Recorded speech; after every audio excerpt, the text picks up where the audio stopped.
Hi everyone, my name is Brian Knight. I'm a registered nurse and a weight loss coach. Today's topic is why are you waking up hungry and how to fix it? I got this idea from overhearing two of my nurse colleagues talking, and one saying she wakes up hungry and her husband even gets up in the middle of the night due to hunger. If this is you, stay tuned. I am going to give you a simple solution to this. So, whether this is in the middle of the night or first thing in the morning, it can be quite annoying and inconvenient to get food in the middle of the night or first thing in the morning. Not only is it annoying, but it can cause you to have trouble falling asleep again. If you have a tough 12-hour shift ahead of you, like me as a nurse, and you cannot get back to sleep, it's not going to be a good day. So being hungry in the middle of the night or first thing in the morning should not be happening. And when you're in a rush and are not sure or you're sure to reach something that is quick and very possibly not healthy and is not going to sustain your appetite for the long term. All that being said, I do not remember the last time I woke up hungry. The reason you wake up hungry is because your blood sugar is dropping and is not staying stable through the night. Let me show you this. So as you can see here, this is a scenario where someone would wake up during the night with hypoglycemia. And this down here is where somebody's blood sugar would stay stable throughout the night. So basically, this could be a plain high carb diet, or it could have been that they had a high carb meal before they went to bed. In other words, they didn't have a lot of high fat or moderate protein type of diet, and their blood sugar was not able to be sustained throughout the night. So let's just break this down a little bit. This is where someone would go to bed around 10 p.m. Their blood sugar might be 100 or something, because if they are eating a lot of carbs or they had a high carb meal, their blood sugar is probably still struggling to kind of come down a little bit. So let's just say their blood sugar is around 100. It could be a little lower, it could be a little higher if they are diabetic or have metabolic syndrome. But basically the gist of this is sometime during the night, probably when you haven't had enough rest, your blood sugar drops enough to where it wakes your body up and it says, I need to eat something. And then therefore, you really can't go back to sleep because your body's like, I gotta eat, I gotta get that blood sugar up. It's critical for me to have my blood sugar at this certain stage because that's what I'm used to. So, say it's 75 or less. I'm not really sure, but it's dropped a significant amount between this 100 or starting point and this point right here. So you go downstairs, you're in a hurry, you don't feel like cooking. What's in the cabinet?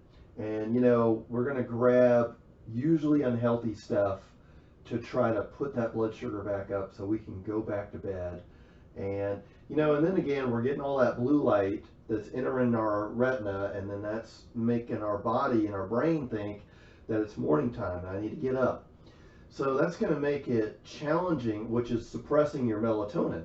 And that's going to make it challenging for your body to be able to go back to sleep.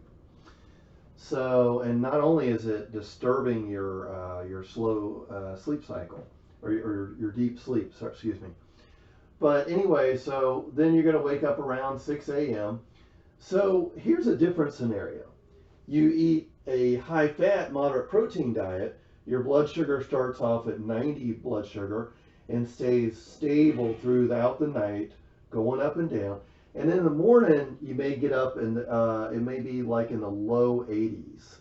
So, but you're not going to be feeling hungry or I got to eat right away in this scenario where you feel hypoglycemic in the morning, at night, or first thing in the morning. which are very inconvenient times for most people. So this right here allows you to be able to get up, not having food to be on the first thing on your mind, and allow you to eat breakfast whenever it's convenient. So you could cook something and eat something healthy. And up here, I've got some sample foods: eggs, red meat, coconut oil, butter, full fat dairy, and avocado. Those are just some basic examples. There's many, many, many more. But those would be examples of high fat, moderate protein diet. Protein being 20 to 30%, and high fat being 50 to 60% of the caloric calories in your diet. So as I mentioned on the board, how do I keep my blood sugar stable and sustained throughout the night? By consuming a large amount of dietary fat in my diet and a moderate amount of protein. Also, I consume carbs such as honey and fruit, and we'll talk more about that. So by having more good quality fat such as eggs, red meat, coconut oil, butter, avocado, and high fat dairy in your diet, you'll have a more sustained blood sugar while you rest, and you will not be waking up hungry at night or in the morning from low blood sugar or being hypoglycemic. This also works for blood sugar crashes during the day. So, when I was a sugar burner, I used to get, when I would eat a lot of carbs and everything, and I would start, especially if I started working or burning a lot of calories or at the gym, I would start to get the shakes. And then I would just want to eat, and whatever was by, that would be what I was wanting to go for. So just a side note, pretty much the same thing as the blood sugar crashes at night. So in summary, remember to include more healthy fat, more protein in your diet, especially in your last meal of the day. This should be, side note, your last meal should be about 3 hours minimum before you go to bed. More on the reasons of this in a future video. So let me know how you have fixed the inconvenience of hunger at the wrong times for you.